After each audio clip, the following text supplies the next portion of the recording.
Welcome to day 3 of Reboot the World Campus Party's first ever digital edition. We're excited to have with us today Will Page, industrial engineer at Light Guide Systems, and Chris Bala, senior vice president of OPS Solutions. They're presenting how augmented reality is changing history. Chris and Will, I'll turn it over to you. Everybody, how's it going? I hope you've had a great first few days of the Tech Fest and you've learned a lot. And Chris and I are here to teach you all about how augmented reality is changing industry. And we hope that you can finish strong and take away a lot of good points from this presentation. All right. Well, hey, great to be on with you. And let's keep this campus party rolling here. Exactly. So, as I said, I'm Will. I'm graduating Kettering at the end of this year. It's a university out in Flint, Michigan, with a bachelor's out in industrial engineering. And I've worked for the last 3 years studying and cultivating knowledge all about the value of augmented reality. And in fact, that's what I'm writing my thesis on, set to publish at the end of the summer. Awesome. Great job, Will. Chris Bala here. I head up sales and marketing for our company, Light Guide Systems. A few more than 3 years in my career so far, Will. So I'm really happy to be sharing this presentation with you. I know you're going to do a great job, and I'll do my best to keep up with you. Sound good? Sounds good. All right, so first, just so that we're all on the same page here, I think it would be helpful to define what augmented reality actually is. And it's the overlay of virtual media onto the physical world. And we've seen applications like this all over the place. If you use Snapchat, you've seen it. If you watch football, you've seen it with the first down lines and lines of scrimmage. Wearables such as Google Glass, Snap glasses, things like that. All of those are applications that we've seen of AR. However, it's important to note, those are the consumer side, and what we're going to be focusing on today is the industry side. You got it. And we got a first video queued up here. We'll go ahead and play that video. We really want to talk to you about how augmented reality can bring work to life in such a visual, intuitive, and interactive way. As you're seeing here in this video, step-by-step guidance in an inspection process on a door panel. And you can just see with very few words, but just graphical and animation, visualizing this work, very light fixturing, right? So not expensive tooling or fixturing, outlining various features on this door panel, turning them from white to green once they're properly inspected. This really shows the promise of a better form of visual work, right? Instead of paper or monitors, by projecting visual workflow right onto the workpiece, it just makes the job that much easier and that much more effective. Exactly. As well as, let's stipulate a little bit further here just so there's no confusion, because a lot of people get all of the extended reality umbrella a little confused, which is understandable. But VR, I think that's probably what most of the people listening have heard of, and that is when you're in a fully artificial environment. So, you put on the goggles and you're completely immersed in whatever world you really want to be. AR and MR, mixed reality, are very similar. Augmented reality is essentially, imagine in the digital world, you place a water bottle in front of you, that water bottle will always be in front of you. Whereas with mixed reality, if you place a water bottle in the digital world on the table in front of you, it'll stay there no matter your perspective on it. And so augmented reality is really the umbrella term for that. But in actuality, we fall kind of in the middle of AR and MR within our applications. And just to give you a sense of how big the industry is, Industry 4.0 technology, which is really the breadbasket for AR, VR, and a whole bunch of other innovations, is expected to add $4 trillion to the economy by 2025. And spending on AR, VR technology has a growth rate of up to 77% through 2023. And to give you an industry snapshot of sorts, how it's looking, the Michigan auto industry, something close to home for myself and Chris, as we're speaking out of Detroit, AR, VR technology is expected to add $2.6 billion just to that one industry in the one locale. Yeah. So you can see it's very promising technology, it's budding, and the tech is really coming into its own shoes, and we're here to show you why. Yeah, high impact, great statistics there, Will. And they're huge numbers, right? When you hear or see numbers like billions or even trillions, it gives you a sense of the magnitude of just how much impact all of the technologies that fall under Industry 4.0. So not just augmented reality, but other technologies like digital twins, like industrial Internet of Things, connecting every piece of equipment on the shop floor or factory floor into the cloud, and certainly robots, now cobots that interact seamlessly and safely with people. And those are all technologies that our augmented reality portfolio products works seamlessly with. So billions of dollars of yet to be tapped potential for economic value. And I know, Will, you're going to go over that in more detail coming up here. Yep. So, Chris, you want to take this slide? Yeah, sure. People I think first and foremost about augmented reality, we're almost always thinking visors or headsets, right? And that's a natural starting point. Most of what we see with headsets are really consumer type applications. Could be gaming. Certainly gaming is the most popular, but other forms of entertainment, right? Immersive movies, etc. For our company, really augmented reality is about the projected workflow first and foremost. So you see a number of different products, here on the page. A desktop version we call Pro, overhead projector version we call Light Guide Classic. And ultimately, we do even support wearables or headsets, and that's important because some of our customers have use cases like field service or factory maintenance where they really do need a hands-free experience that allows an employee to walk through either the factory or even do work outside. And of course, there are handhelds. Everyone has their smartphone in their hand most of the day, or a tablet. So these are all different ways of delivering augmented reality. Again, our preference is in the industrial manufacturing world to use projectors, but certainly we accommodate, and a lot of players in our industry accommodate different delivery methods for augmented reality. Yeah, and a big part of that is intrusion. So think about it, if you're doing, hard manufacturing work, you're not really going to want just another thing on you. You're not going to want another pair of glasses on you, or not going to want one of your hands taken up using a phone, where projectors require no additional bearance on the operator themselves. Right. There's also a cybersecurity element there where a lot of the wearables, you have to download the actual work instructions, graphics, sensitive corporate data many times to the wearable itself. We keep everything local in the PC that runs our software, so a little bit more of a safe cybersecurity approach. Yeah, and here we have a good example video just to show a few different form factors. You can see a spotlight at the top guiding a worker to the next cell, and now their wearable is essentially dictating, okay, here's what bin now you need to scan and take a part out. And you can see with a portable barcode scanner, you scan it, and then it can go on to the next step. And that screen right there, it could look confusing at first. However, just with a little bit of training, you actually learn it's the bin arrangement of the worker setup and the part number that you need to pick up at the top. So having the information ever present really is useful to the operators. And just think about it as an example for any of your daily lives. Just whenever information is present, of course, you're going to be able to do that task better. Think about building Legos, for example. You have the instructions in front of you every step of the way, so now you can learn how to build them very effectively. And the current state of industry work instructions, I'm just making sure we all know it here. They're usually paper-based. There's a lot of dense information that relies completely on the operator being able to memorize the instructions and recall them later.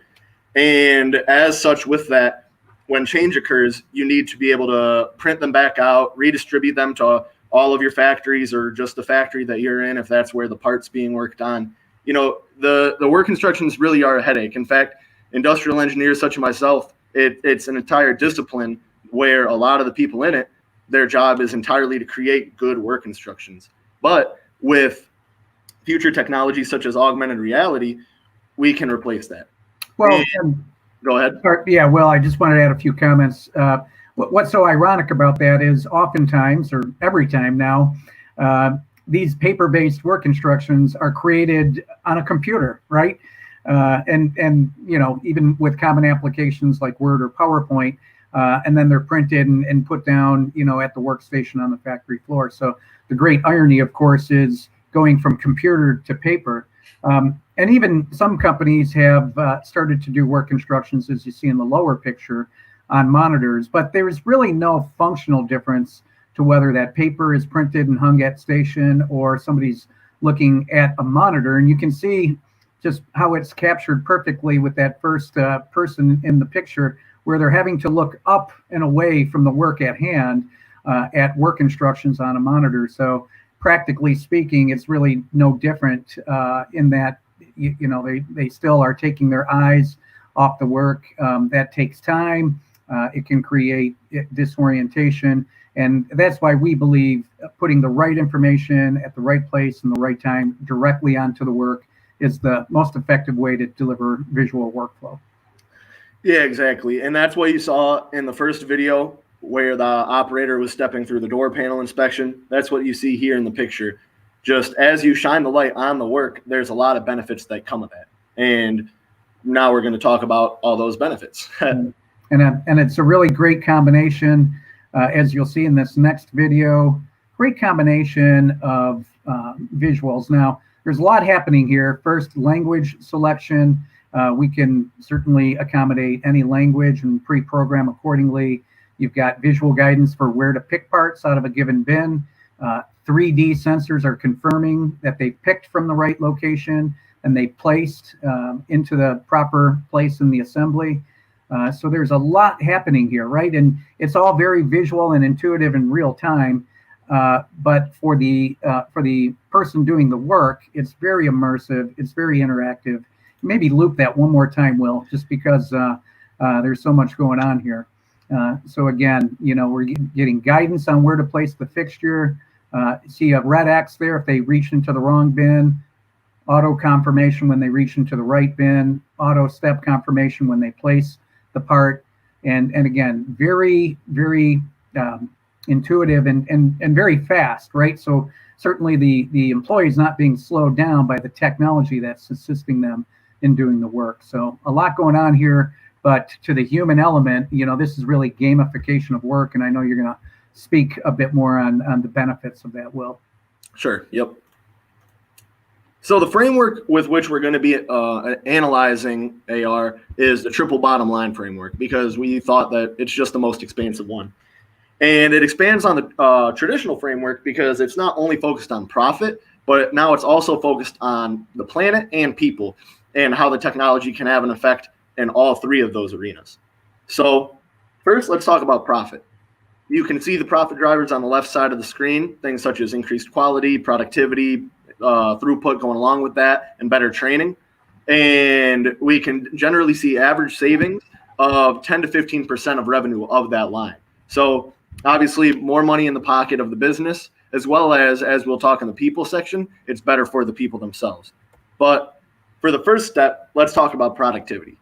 Also, we're going to be talking about what we've seen with Light Guide, because as of right now, we're really one of, if not the strongest industry example of augmented reality. And we've done the in-house research to provide these statistics. So we have some good numbers to show too. And results generally show that Light Guide and other AR products can provide a 40 to 50% gain in productivity. And one thing to note is whenever you have a gain in productivity, really profit can be realized two ways from that. That's either decreasing the amount of inputs that you need to produce the same amount of outputs, or you can produce more output with the same amount of inputs. So let's say you keep the workers the same, but now you can produce 100 parts instead of 50 parts. And that's obviously big because now you have more supply and then you can sell that. Or you can reallocate the workers while keeping your supply the same that you're producing. Yeah. And the gain in productivity is really driven by a lot of things. However, the core ones are the better work instructions that we've been hammering that topic in throughout the entire presentation so far. More focused work. So with the lights and other cognitive benefits that we'll talk about later, operators are actually more focused on the work while they're doing it, as well as less defects. Think about it. If you're making 10 parts and 2 of them are defective, you're only making 8 parts. But if now only one of them is defective, you're making 9 parts in the same time. So there's a pretty big value driver as well. Yeah. A lot of these metrics, for those of you in the audience who come from the manufacturing space, they'll sound familiar. Throughput, oftentimes measured as first pass yield, labor productivity, right? Standard labor time per unit produced. Quality comes into play here, avoiding scrap and rework cost. And Will mentioned we've done a lot of research ourselves.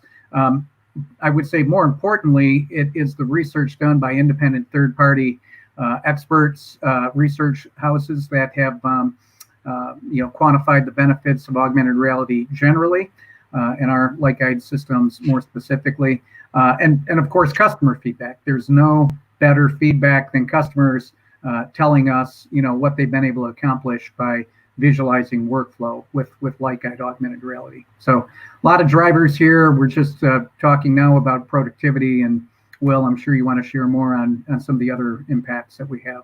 Yeah. So now let's talk about training. And if you're in tune with the AR market, this is probably where you've heard the biggest applications potentially could be, just because of how much more effective AR is with training. And the reason why, very multifaceted, but the main reasons are that there's a higher sense of engagement. So if you're interacting with something that you almost view like a game or novel technology or interaction of multimedia things where you're in the physical world interacting with the digital and there's videos, pictures, interactive graphics, things like that, you're going to be more engaged in the training and therefore paying more attention. And I know that we've all fallen asleep in the training modules at the beginning of whatever job we've taken. And this really can prevent that, which is huge for things such as safety, just general knowledge of the job, and a few other factors that we'll address later. There's also a decrease in information overload. So if I'm just rattling off thing after thing after thing after thing to you, it's a lot harder for me to or for you to digest it. Whereas if rather you're working your own way through it with AR training, then it's a lot smoother and more refined. Chris, were you going to say something? Just reinforcing those points and others certainly will. And again, a lot of training still to this day is delivered with paper, manuals or notebooks. Some have migrated to, kind of monitor-based, computer-based training. There's a lot of, a lot of investment in research, again, relative to the most impactful training, as you're sharing some of those statistics.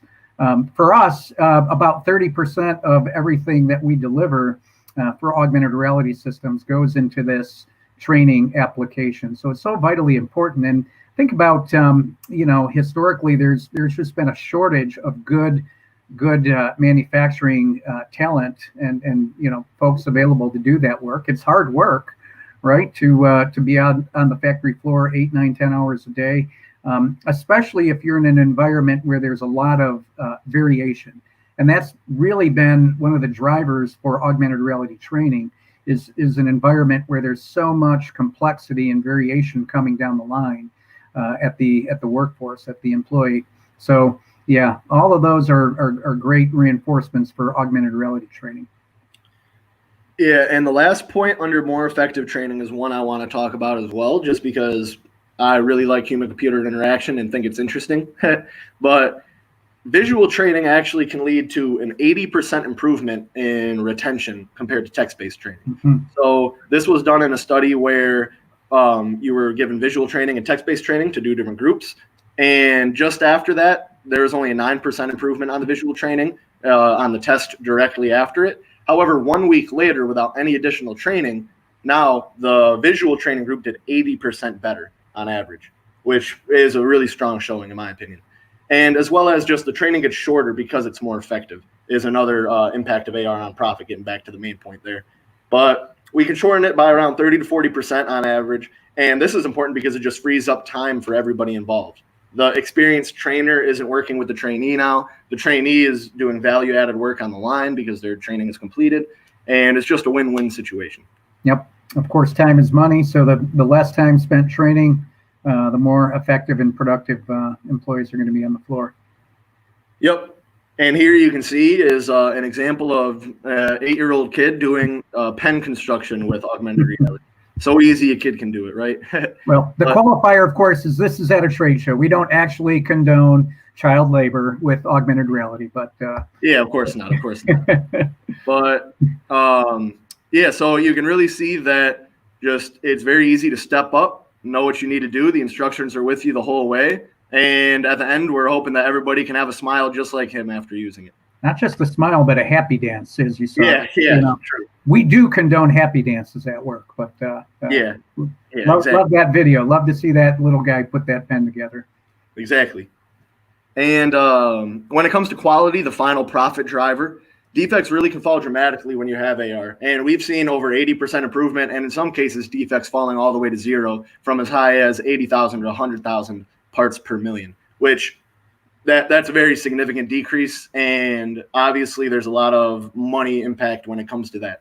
And sorry to interrupt you, Will. I mean, again, just to kind of reinforce what you just said there, 80 to 100,000 parts per million. That means 8 to 10% defect rate.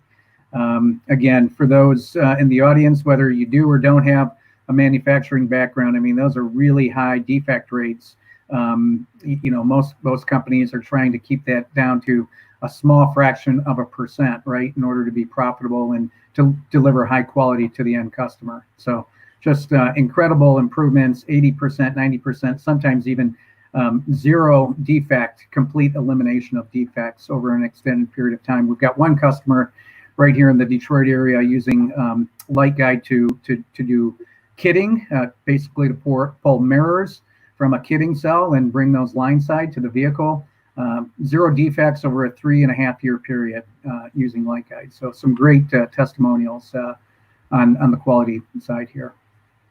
Yeah, and the reason why that's important, apart from the obvious just producing less bad parts, is there's less time spent on rework. So if you make a mistake, now you're going to have to do something with it, whether it be even just taking it to the scrapyard or trying to rework it into a good part, as well as you're producing more good parts. So think about it, and that is different from not producing bad, because if you're producing bad, that's a negative because of the work involved, but now you're also producing more good parts instead of the bad part that can then be sold.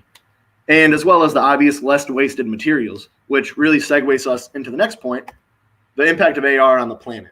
And this is pretty succinct, and it really is with a lot of the future technology. It's not really directly related to environmental goodness.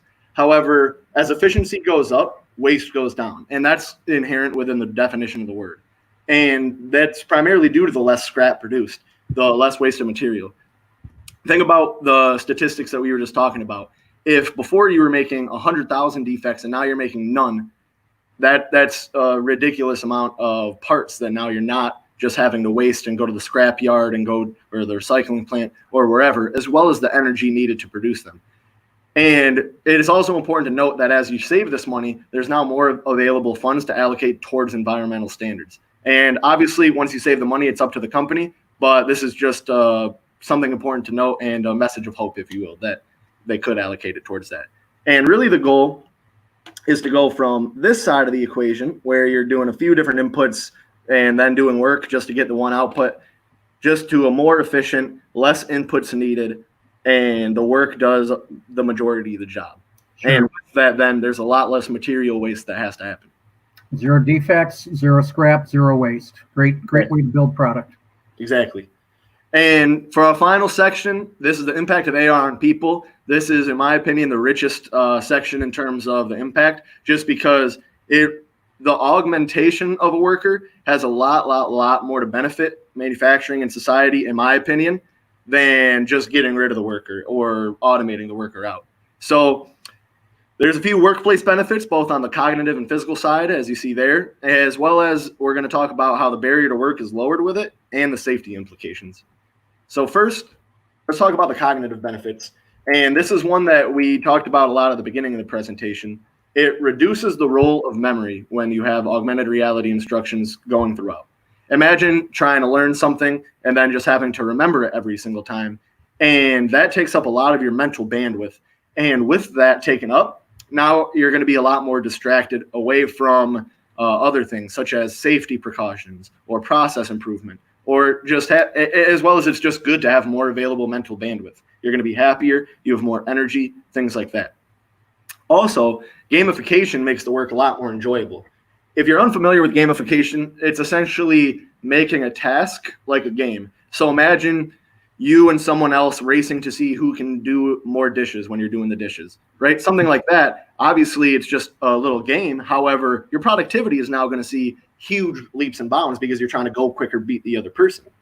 But with this, the gamification comes in the form of a novel technology, bright lights, interactive technology, and different things like that. Now, AR also improves the flow of attention, which this is something important, where if you have, let's say, a part in front of you, you would want to go in the most logical order. And AR allows that sort of process control, where now your attention goes from the top left corner to the middle, like to the upper middle, to the top right, and so on and so forth, all the way through in a logical order of things, such that then you're wasting a lot less time just trying to figure out where you're even supposed to be focused.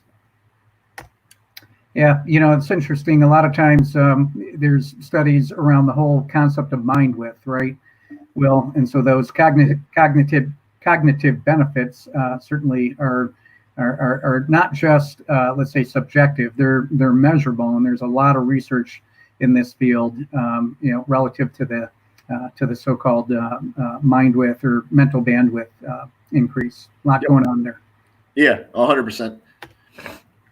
And as for physical benefits, a lot of it really lies within ergonomic standards and enforcing them. So as you can see in the lower right corner, there's something called a golden zone. And when you're doing work or lifting anything, most of the work should be in that green area that you see closest to your body.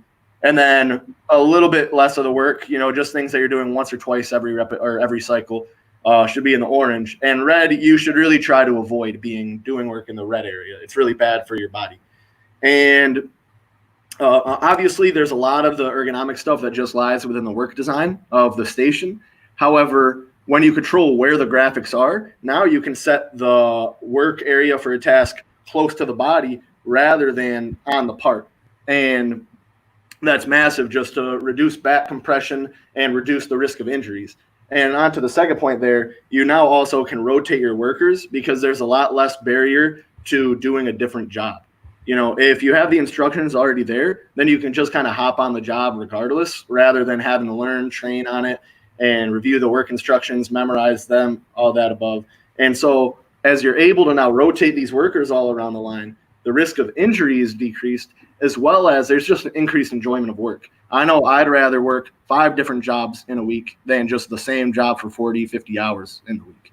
And it really stands to benefit everybody involved. So now on to the point of lowering the barrier to work. With the training effects, everybody becomes more hireable. And what this means is that now it's a lot more realistic to walk outside of your business, grab someone off the sidewalk, bring them in and say, hey, do you want a job? We can train you. And then you can do it. And this benefits obviously the business because the labor pool is expanded, but it also benefits us because now the barrier to entry to work is just lower. And if you're ever in need of a job, it's easier now to get a job. You're more likely to be hired. And as work gets easier, more people are able to do it. And one interesting implication that this has is that there's over 1 billion people that are working age that have a disability of some sort. And out of that, there's a potential to add over 100 million workers who have been, either discriminated against unfairly or genuinely were unable to do work before because of their disability or different things like that. Where now, with the addition of lights and instructions, there is just a vast increase in their ability to do work. And we have a very good story to tell you about that. Chris, you want to talk about Mariestein? Of course. Yeah, Mariestein is just an incredible company located in Belgium. They employ, the numbers actually are nearly 800 individuals with some form of disability. Could be a physical disability or a cognitive disability. And they're obviously very productive. Light Guide is enabling that productivity, as you see here on a very complex electrical subassembly. They don't use just augmented reality. They also assist sometimes with collaborative robots and other forms of technology. But it's just incredible what they've been able to do over the many years with Light Guide to take folks who otherwise would be dependent upon the government and bring them into a productive workplace. Of course, the number one benefit is for that individual, their personal sense of worth and morale. Again, being a productive member of society, being able to make quality parts, and just having work accessible to them, right? By the way, we're also working with Mary Steen and the World Economic Forum to drive this same type of disability inclusion into work from home. Now more than ever with COVID and the pandemic as it plays out, there's a great impetus to find ways to enable folks to work safely from home. And there's a huge economic benefit and environmental benefit to not have millions, tens of millions of people commuting to a workplace if the work can literally come to them. That may sound a little far-fetched, but 10 years ago, if you would have told me I'd have multiple deliveries each and every day onto my doorstep from the likes of Amazon and UPS, FedEx, etc., probably none of us would have believed in that kind of infrastructure, and it's only growing leaps and bounds as we go forward. So yeah, disability inclusion is at the core of this. This story with Mary Steen. We're going to see a lot more to come in the future with AR and other technologies enabling a work from home kind of environment. 100%. And the final implication for people is a safer workplace, both with the physical ergonomic stuff that we were talking and the decrease of risk of repetitive injury or other body injuries, the better training. Just look, if you're paying attention during the safety training, obviously you're going to know what to do in the factory a lot more, what to do in the workplace a lot more. There's also safety callouts that can be included within the work instructions. Things like, are you wearing your PPE? There's hazardous materials on this. There's a jagged, sharp edge on it. Watch out. Things like that. With the spotlights that we showed you, there's also the concept of path guidance. So guiding the worker where they're supposed to walk in the factory, and so as to not be in a line of fork trucks or other things like that. And as well as with the pandemic around, we've also really been investigating cleanliness standards and how that can be impacted. And the answer to that lies in this video. And this is just one example. Other examples are, for example, washing your hands, teaching you how to wash your hands. There's a lot of steps that I don't think the average person knows when it comes to really effectively washing your hands, or making sure that people are wearing their face masks when we integrate with a face scanner technology. What are you going to say, Chris? Yeah, just wanted to make sure everyone understands the acronym PPE stands for Personal Protective Equipment. Yep. Common acronym, of course, in the industrial world. Good shout out. But here you can see, as the worker is doing their work and another person's trying to get into their space, into that 6-foot social distance radius that we're trying to achieve, it's alarming them, saying, don't enter here in the first place. And if you do, flashing red at you saying, all right, you're in the wrong spot. And you can also see as the worker moves along and is scrubbing the stuff, it turns green step by step. And finally, once it's all wiped down, they're able to flip their green index card, assuring that they're at a clean workplace. And so with this technology, a lot of the thinking that needs to be done with cleanliness can be automated. And so now that we're at the end of the presentation and we've talked all your ear off about augmented reality, whenever I learn something, I always ask, okay, that's great. I love learning it, but why does it matter? And the reason that it does matter is that technology and innovation can fuel a better future. And of course, we all know this. That's why we're here. I think that most of us are in tech. But there's a difference between knowing it or thinking it or even just hearing about it and realizing with tangible examples what impact that something can have. And we really hope that today we've allowed you to realize that augmented reality can fuel a future in which more people can do work more easily and save time, money, and energy. Thank you guys for attending. Now we're going to open up the floor for a Q&A session. And we hope that you guys come with some cool questions. Great. That was very, very informative. I'm going to take a second to pull up a couple Q&A questions here. In the meantime, I just wanted to bring the viewers' attention to the fact that they can shop the merchandise online for your Reboot the World swag. And we have a question here. I'm going to put it on the screen, and give me 1 second.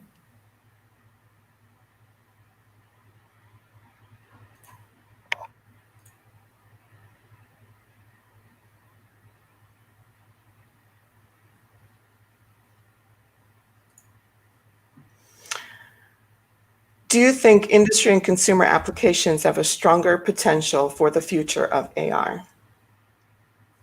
I'd probably say between the two personally. I think industry probably has the stronger sense, just because over the last few years, we've really seen that consumer applications are dying out. Now they're growing a lot more. We see Magic Leap just named a new CEO in an effort to revitalize it. We're starting to see a lot more retail applications. So trying on clothes on a mannequin in the retail shop. Obviously, now that no one's shopping in stores right now, that kind of got hurt a little bit.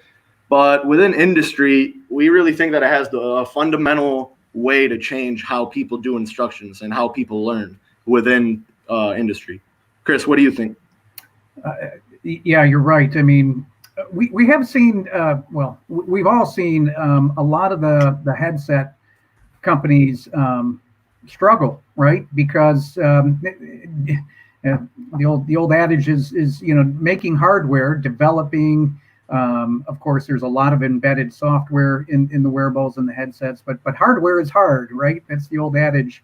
Now, having said that, look, I mean, this is a huge and ever-growing marketplace. As you quoted earlier, Will, some of the statistics and growth rate. I mean, it's literally 100%, meaning an exponential growth curve for various augmented reality and virtual reality technologies. But yeah, maybe we're a little biased because we live more in the industrial world, if you will, rather than the consumer world. But I think both will continue to grow pretty aggressively. I think there's probably less adoption so far in industry, so there's maybe more, more scale deployment that's going to happen here in the coming months and years, and especially in this kind of brave new world we're all living in. During the COVID crisis, hopefully soon it will be post-COVID crisis, and things like working safely, enforcing social distancing, like you saw. Think about the implication there. It means that you've got to lessen your manufacturing density out there in the factory, right? Instead of people, shoulder to shoulder doing work, you're going to want to have that 6 feet or maybe even more spacing. So you've got to lower the density of manufacturing. That will imply any one worker needs to do more things at their workstation, right? So the complexity will go up. That's just one example, driven by COVID. But more generally, we put the human, we like to think about the human being in the center of the equation, right?